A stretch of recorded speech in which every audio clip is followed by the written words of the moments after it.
Welcome to Men Pursuing More. I'm your host, Roger Maupin. I believe every man has the potential to push past his limits and strive for something greater. Whether you're a former athlete who is looking for what's next, a professional pushing through the daily grind, or someone simply ready to break through life's toughest challenges, if you're ready to step into the pursuit of something more, your pursuit begins now.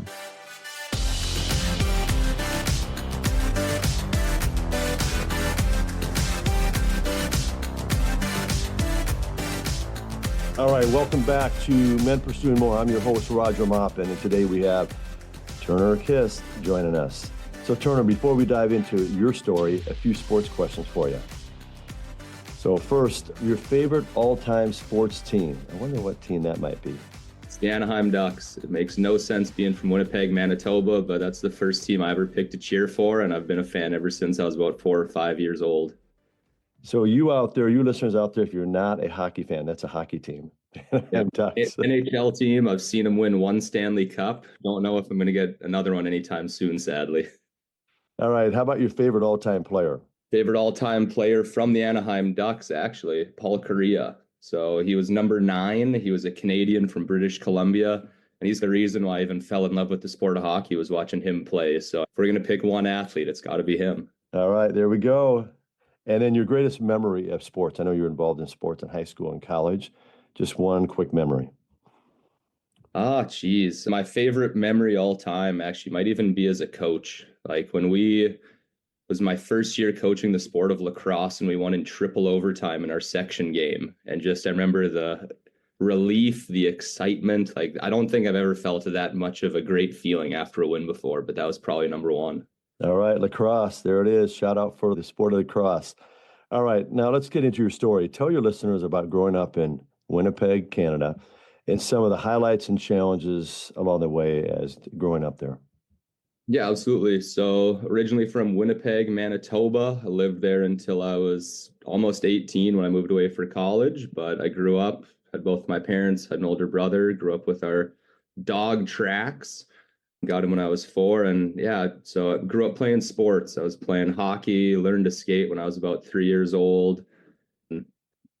Played flag football, played basketball, and my parents were at everything. I couldn't ask for a more supportive family. Like, they were truly at every event for me. And so I really take that to heart now as I'm older. And then grew up Lutheran, but my parents wanted us to attend private school, and that ended up just being the private Catholic schools. My parents were really big on going to school, having faith at school, and really getting what's seen as kind of that top tier education being at private school. So I went to Christ the King in St. Vital of Winnipeg. I ended up going to St. John Brebeuf, and then I went to an all-boys private prep school called St. Paul's High School in Winnipeg. And some of those big things that you learn from a private school, you learn that servant leadership, and that's really what my high school was focused on. We had to do volunteer hours, and from there I volunteered at like my church, the Vacation Bible School. I volunteered at care home for people with severe disabilities, and really that's kind of what's led me to where I am now as a special ed teacher. Played football for 10 years growing up. I played hockey for about 6-7 years. And it was funny because I actually quit hockey when I was 11 because I was just so bad at hitting. And then I decided football just makes perfect sense then. So then I moved on, played football, and moved down to the U.S. for college, where I got to play Division II football. Well, let's go back to when you're like in your high school years. Share with the listeners all the activities you participate in. You kind of shared some, especially how you can play hockey and basketball during the same season. Then tell us about this injury you had. I believe it's your junior year in high school. Yeah. So I guess to start just with the sports that I did before high school, even so the basketball and hockey, is I was just doing club basketball. So I would do that like on a Sunday while also playing hockey. During the week, we'd have practice, and that was only when I really got older. So I was playing on some not great hockey teams. It was just club hockey, club basketball, which for the listeners, club, I'm not meaning like the good U. I mean, I signed up through the community center, and I was averaging maybe 2 points a game if I was lucky to hit a layup. But I was able to do some of that overlapping. When I was really into hockey, like I didn't do both, but really near the end of my hockey career, if we want to use that word, when I was 11 years old. In terms of what I did in high school, I really looked at my brother who wasn't super involved, and I was like, I want to be involved in as many things as possible. So I played football, I would go to chess club. I was on the Knowledge Bowl team, which we called Reach for the Top. I was on the debate team. I was on the speech team. I was in a volunteer group called the Maroon and White Society, which was picked by staff members. I went to several retreats. I led retreats, participated, was a grounds crew on retreats. So I tried to be in just about every possible thing I could. But sports wise at the school, I was cut from the basketball team. So I only played football. And then I played 1 year of rugby while also doing community club basketball for a couple of years. Injuries. Yeah, I actually had two pretty major ones. So the first one was my ninth grade year. I was at football practice. I was playing just community club football. I got cut from the high school team that year because we didn't have a JV team. And I was standing next to the drill and I took a cleat right on the quad. And I was like, oh, it's a Charlie horse. It's not a big deal. The next day I could barely walk, couldn't put pressure on my right leg. I was like, that doesn't seem right. Like it should be fine. So I didn't practice. I actually remember I had a couple friends had to actually help me carry down the stairs. Like I couldn't walk down the stairs because of how much pain I was in. And I was like, that's really weird. And so eventually we go to the sports doctor in town and found out it was called myositis ossificans, where I got hit a certain way where the blood actually started to calcify. And when I say swelling, like it was my whole leg, there was no visible kneecap. It took me about 6 months to recover from it. And then I bounced back, made our B varsity team. So being at the all boys private prep school, we had two varsity football teams. We had a AA and a AAA team because we just had so many kids come out and play. So I made that team my 10th grade year, made it again my junior year. And then that off season, I tore my meniscus. So it was another fun injury to deal with.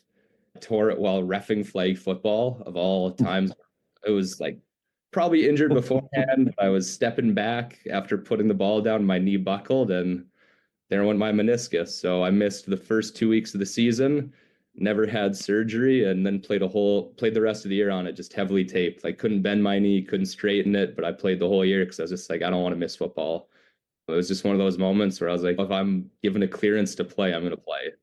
Like I love this sport. I love getting to be with my teammates and was able to bounce back. Unfortunately, put on a lot of weight with the knee injury just because they told me limit your exercise. And so I went from a more speedy receiver to all of a sudden very much blocking and also playing tight end just because I was about 6'1", 200 pounds. So they put me where I could help the most. There it is at the tight end. And so that you became the tight end the senior year, right? Yeah, so that was my senior year of high school. We don't really use tight ends in Canada. So it's funny that they made the special package just for me. Oh, just special for you, Turner. That's awesome. Share with the listeners the impact that your older brother had on you and why you attended the U of Mary in Bismarck, North Dakota. Yeah, growing up, I'll start from the very beginning. We're brothers. We're at each other's throat sometimes. We're still really good. We're still really close to each other, but we're outside playing basketball and it gets a little too physical now and then.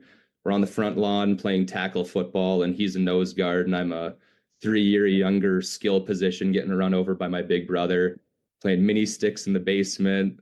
And then as you get older, you finally start to realize, hey, why would I not get along with this guy? We have so much in common.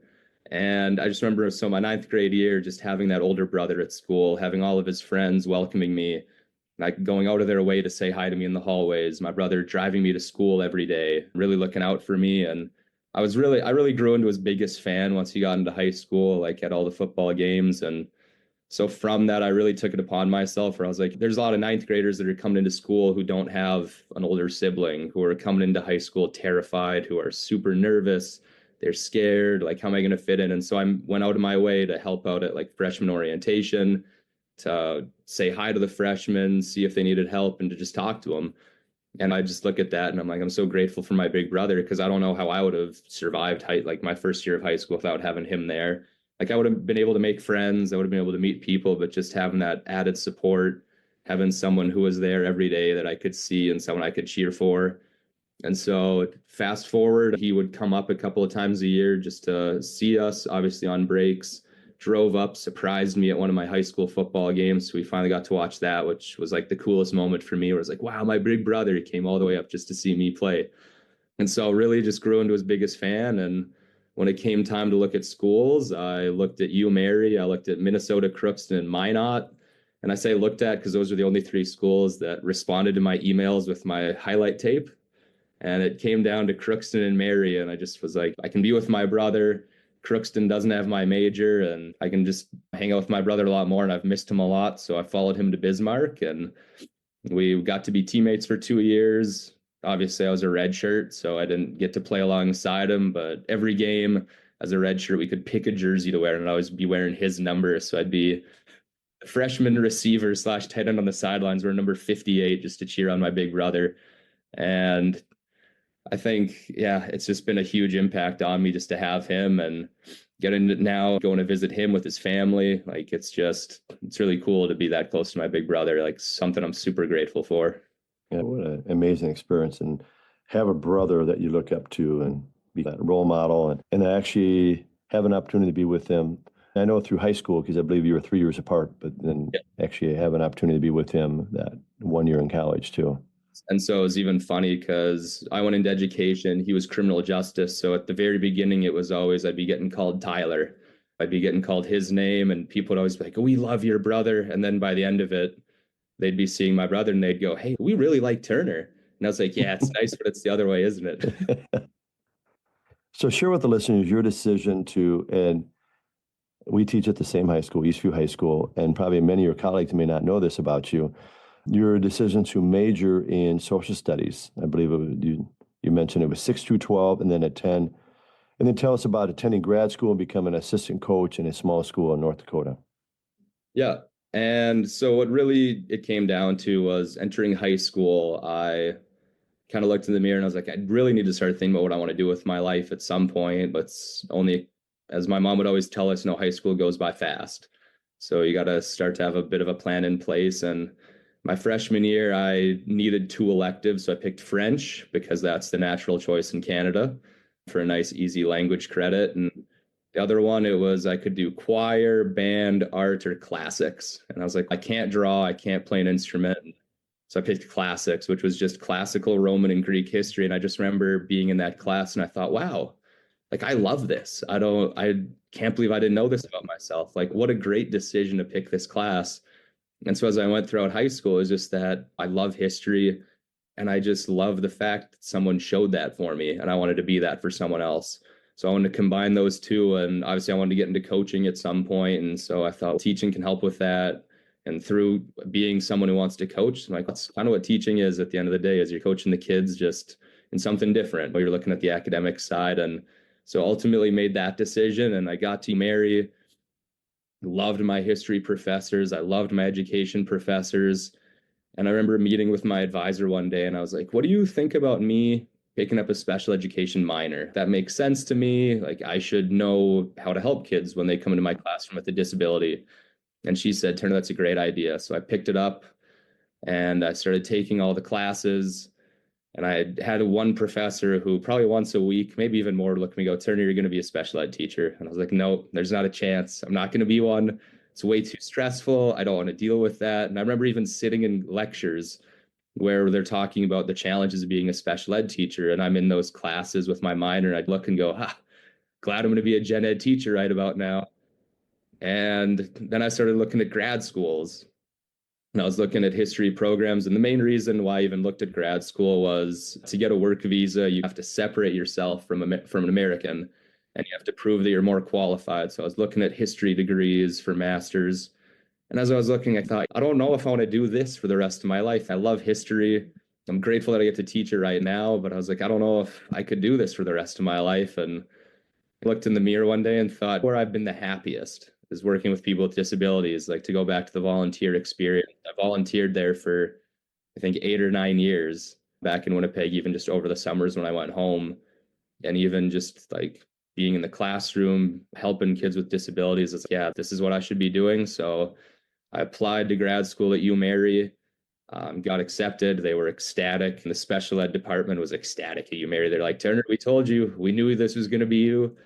And so I was a graduate assistant for 2 years. I worked on like research projects. I would meet with the professors daily, even just talk through different parts of special ed, was completing internships. And I was coaching football for those 2 years at a place called Southern McLean. So it's a co-op of Washburn, Wilton, Wing. And I think the total population of those three towns is probably smaller than the student population of Eastview. We weren't great. We had 3 wins in the 2 years. We went 3-13.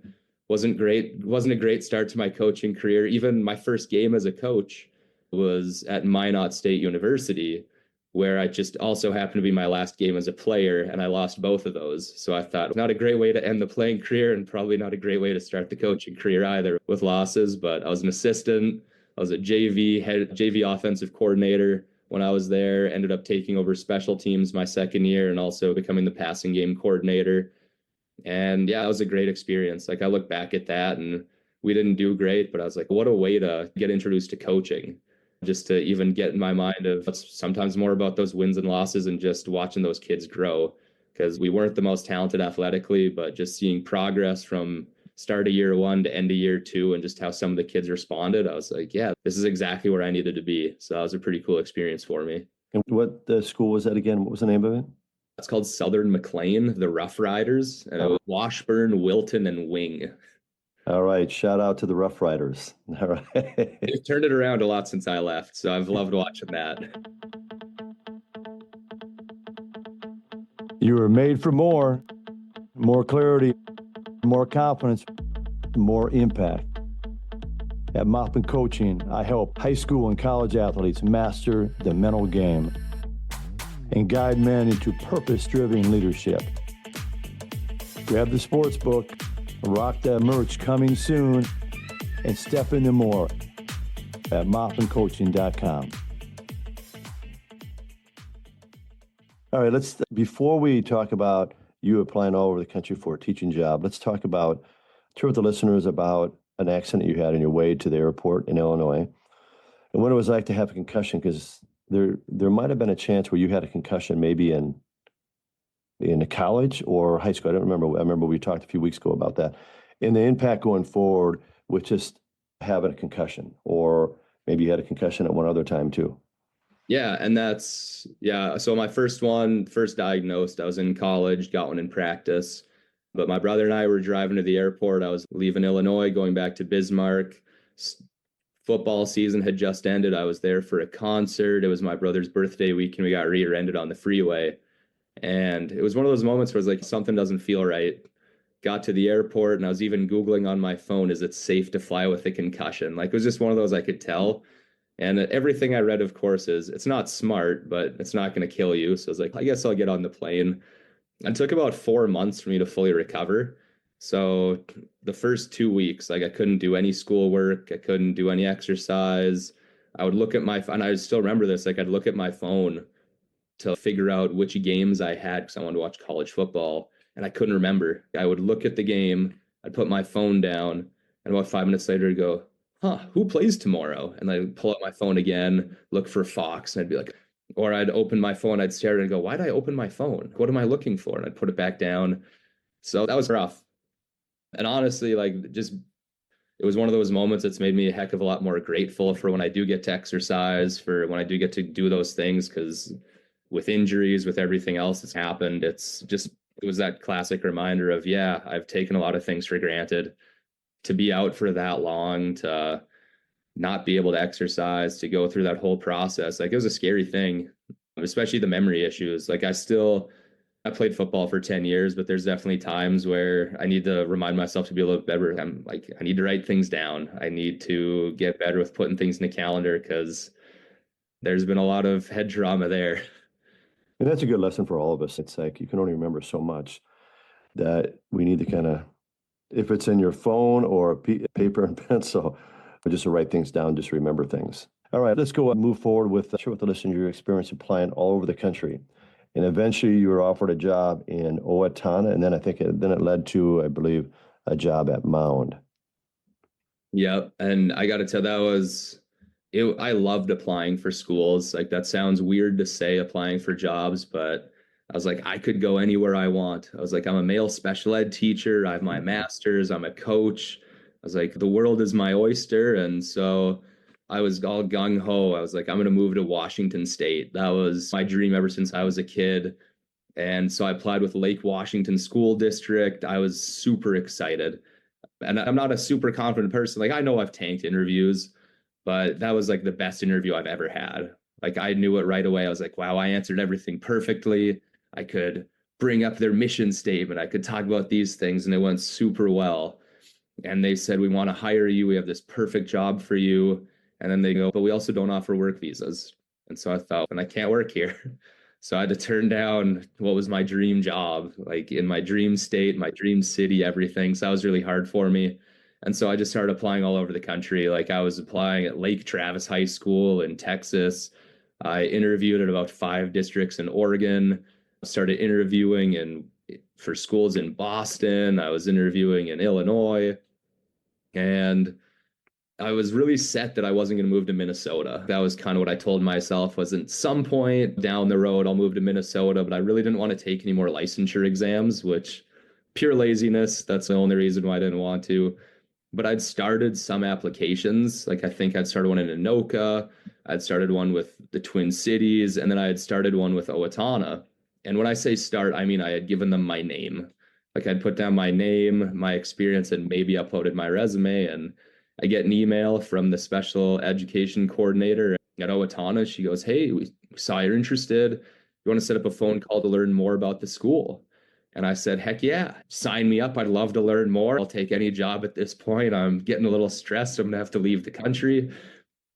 And so I hop on this phone call. And in my head, I thought, I don't need to do research beforehand because she said it's an informational phone call. And her first question was, what do you know about Owatonna? And I sat there going, I don't know anything. So we had a call. I didn't think I did that great on the phone call. And at the end of it, they go, do you want to set up an interview?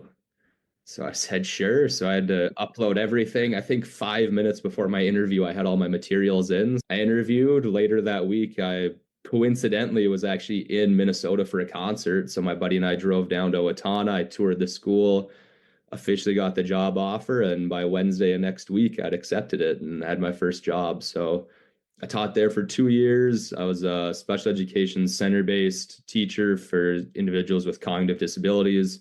Loved it. I was a football coach. I started coaching lacrosse there. Taught through COVID, which was miserable, but I actually enjoyed it at the start. Just being able to meet one-on-one with students, because I really don't get to do that when you got 10 students in a room and only one paraprofessional. So that part was nice, just to be able to work on those individual skills. But after 2 years, I was like, I want to live in the cities.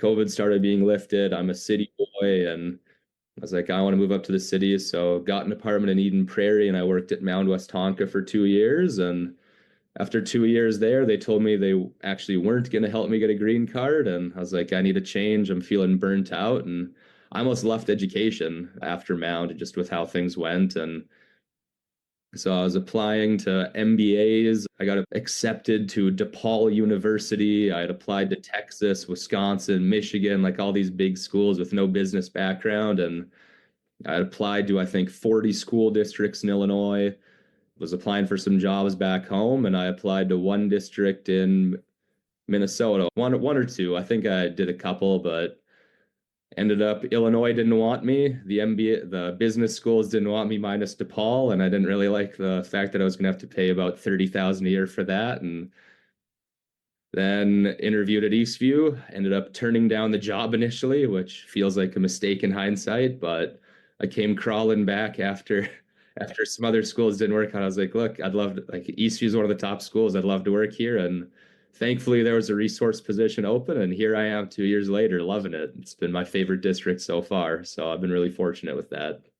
So share with the listener, I remember you turned it down, and then how did that come about for you being offered the job, and now you're at Eastview the last couple of years? Yeah, I interviewed and I ended up calling administration. I was like, my goal is to really move to Illinois. Like, I want to move to Illinois. I want to be close to my brother. I want to be with his family. I'll be able to see my nephews, be able to see him. I just started to get really homesick. And so if I'm going to move, like, I might as well move to be with family. And unfortunately, it didn't work out. And so I looked and I was like, I don't want to be at Mound anymore. Like, I can't do it anymore. So I think I emailed or called administration. I was like, hey, I made a mistake. Is there any chance that you have any other openings? And I lucked out. Like, I got really lucky with that. And it's probably the best thing that's happened to me is being able to work at Eastview. Just the supportive community, just all of it has been fantastic. All right, there we go. Shout out to Eastview, but also the shout out to A2 office. All right. All right. Share with the listeners about experience of being diagnosed and treated for cancer, and also your dad also battling cancer. Yeah, so I guess I'll start with my dad quick. So back in 2013, he was diagnosed with cancer, and we had no idea. Like, he hit it super well. He was at all of our games, and so that was my freshman year of college. He was at every football game he could be. He was down supporting my brother and I, all the while going through chemotherapy, and we had no idea. Like, he gained weight on chemo, which I didn't know was possible. He already doesn't have a lot of hair, so that was able to be hidden pretty well, but he had bladder cancer and urinary cancer, I think. So he had to have a major surgery, and luckily I was grateful I was at home. Like, I was at home for Thanksgiving at that point. So I was out for wings with a buddy while my dad was in major surgery, and then I went and hung out with my mom and my dad at the hospital after. And then back in 2020, so everything was good. Everything was great. In October of 2020, he got diagnosed with stage 4 lung cancer. I went home that winter and I thought that was going to be it. And he's still here 5 years later, still fighting, still FaceTiming me every week, still texting me goodnight every day. So I've been really grateful for that. And then unfortunately, back in March, I'll go back to the July of 2023. So I went to the doctor. It was July 13th, 2023. I still know that exact date. And I just went for my annual physical just to get a checkup. And doctor was feeling around my neck and kind of goes, "Hey, feels enlarged." And I guess I just tuned out the fact that she said it feels like something's there. I just thought it was an enlarged thyroid. So we did some blood tests. Everything came back fine. But she was like, "I'd really recommend you getting an ultrasound." And me being the genius I am, thought, tests were fine. I don't need to go in for an ultrasound. Like, that's just feels like a waste of time. So fast forward, I think 9 months to February, whatever July to February is. I can't do the math right now. And I get told by another doctor, "Hey, probably go get that checked out, get that ultrasound." And 2 weeks goes by, I still hadn't scheduled, and it was started to nag at me a little bit. And I thought, maybe I've been told by two different doctors to get this ultrasound. Like, I'll just go so they leave me alone. And so I went, got it. And the next thing I knew, I was getting a biopsy, a CT scan, and I was under the knife at Mayo Clinic for having thyroid cancer, which had spread to my lymph nodes. So yeah, that experience wasn't the best. It was pretty hard. I still think a year later, I'm in a lot of denial over all of it. Like, it doesn't really feel real. But just seeing my dad, the way that he went through his stuff, which was a lot more severe than mine. I know that sounds weird to say, but stage 4 lung cancer, you can't really get much more severe than that. Or even my grandpa, who lost his life to cancer. One of my favorite professors lost her life to cancer. And just seeing how they handled it, I was like, I feel like I have to be strong. And just the support I had around me from my dad, from my family, even my lacrosse athletes, my coworkers, my friends, like, all that was just huge for me. And so, like, my dad just being able to talk to him about that stuff was weird. Like, being able to connect on that level now of we've both been diagnosed, again, two very different types of cancer, two very different stages of life, but just having someone that I can relate to with that is nice. Just in terms of the other day, he got a clean scan, and the first thing he says is, all about having a good scan back." I was like, it's like a weird thing to say, but I get it. Like, I do get it now, of the sense of relief when the doctor tells you everything looks good on a scan. Just when you're sharing that, Turner, about your dad and yourself are just overcomers. And just a key takeaway is just you need that support around you. Yeah. Support from A2 office, your colleagues, but you also need, like, your family and friends to really, and they may not have gone through it. They may have known someone's gone through it, but I think just to be passionate toward people and just love on people, but just have that support, I think, is huge. It's definitely made me have a lot more grace for my dad, for other people, where I just look at them and I'm like, I don't know how you deal with the things that you've dealt with. Like, mine was so much easier to go through than yours, and I handled it so poorly some days. And you're like still working, you're doing all these things, and like, it just blows me away to see that. I don't know. I think it's been a nice thing for me, just to make me reflect a lot more on how I've perceived things too. And you can be such an example for others too, that are going, no matter what, it's going to be hard. And then you're going to have your trials and your challenges along the way, but just where they can hear what other people have gone through and just be that example for other people and just be that kind of support, I think is just huge. Let's move on to, in turn, I appreciate you sharing that, about that's for anyone. I think that would be, and you at a young age too. It's tough. And it's so good that you have that support. So let's share with the listeners now some of the rewards and challenges as a special education teacher and as a coach. I know you're a lacrosse coach. You knew that in Owatonna, and then I know you work in the special ed department, so you got a wide range of students you work with. So can you just share for a few minutes about that experience? Yeah, I would say the biggest reward for both is just seeing the growth, like watching a kid run a route properly for the first time after he struggled for weeks, listening to a kid finally get a sight word correct that we've been working on for a long time, seeing someone get to a passing grade, or even one of the weirdest successes that I've learned as a resource teacher is last year working with some students where they'd have 30 missing assignments, and this year we pulled up and they have 8, and I'm like, oh my gosh, like the progress we've made in 1 year is incredible, man.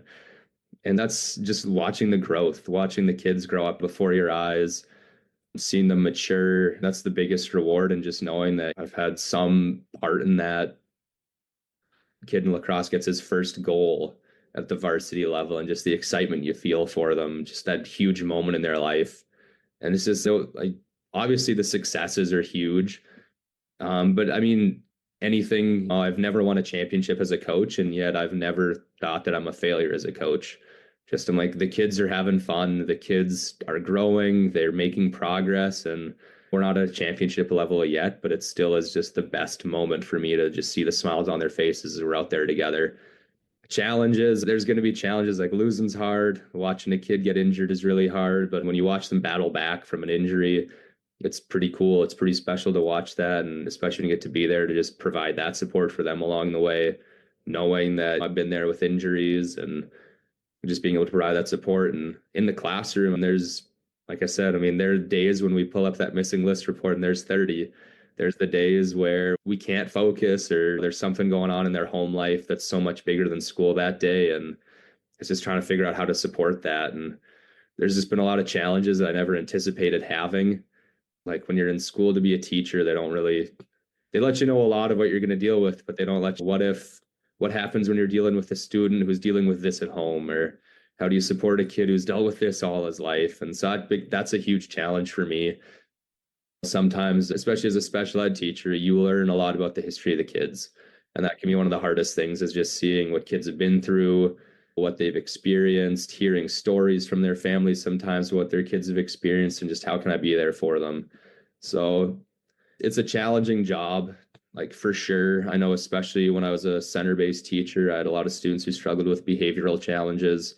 But just being able to work through that even with them was a huge success. Like watching a student be able to self-regulate for the first time, or watching a student have a bit of dysregulation, all of a sudden they look at you and go, oh, I'm sorry, I didn't mean to do that.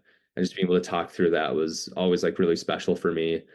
Yeah, it's been an interesting 6 years as a special education teacher, just being a resource, helping students that are diagnosed as EBD, and then working with the students with the cognitive challenges. And I've loved every minute of working with the kids. That's the biggest thing. And I'll even say one of the challenges that really gets undersold sometimes is just working with other adults, whether it's colleagues, sometimes parents. Like it is a challenge. And just trying to win over the parents sometimes, like a huge victory for me, when we can go from at the beginning of the year when they're scared. And I think that's one of the biggest things that I try to remind myself of, is I don't know what it's like to have a student with this many needs, or to have a child with that many needs. And so I'm like, if I put myself in their shoes, I'd probably be sending 1,000 emails to the teachers to check in, to let the teacher know, hey, they need this support. This is who they've been. This is what we're trying to work on. And so I think that's a good reminder for myself. It's a good reminder for all the teachers to just remind themselves sometimes, yeah, it seems like this parent is a lot, but we don't really know what they're dealing with. And everyone goes through life differently. And it's just, how can we meet them and how can we support them and their child? Turnar, you are appreciated. So you appreciate Eastview High School. You appreciate an A2 office. So a shout out to you and the A2 office. Let's just kind of wrap this up. And what are kind of a few final thoughts you want to leave with men as they continue on their journey? Yeah, I'd say just the biggest advice, always do your best. That sounds silly, but there's been a lot of moments in my life, especially where I know I could do a lot better. Whether it was I could have hit the weight room more, I could have tried a little bit harder in school, but it's just that reminder of do your best and don't take things for granted. Like I've learned several times with surgeries, with injuries, that things can be taken away from you. And I've been really fortunate to be able to get those opportunities to always bounce back. That's one thing that I'm really grateful for every day is, yeah, those surgeries, there could have been complications. Things could have gone a lot more south. I've seen a lot of challenges in people's lives. Let's be grateful for what you have and just really take advantage of what you have. It's the one thing it's the weirdest thing that I tell myself almost daily, but I love taking the stairs and I love going for a run because I remind myself one day I'm not going to be able to do this. And I think that's one of the best ways that I've been able to live my life is just do the things that I know one day I'm not going to be able to. All right. There it is, Turnar. Thank you so much for your willingness to share. And where can the listeners find you and follow your story? I'm on Instagram. So I think it's teach.k88 is my handle. All right. That's a wrap with Turnar Kist. And I want to thank you for being part of Men Pursuing More podcast. Thank you. Hey, thanks for listening to Men Pursuing More podcast. Don't forget to follow us at moppincoaching.com.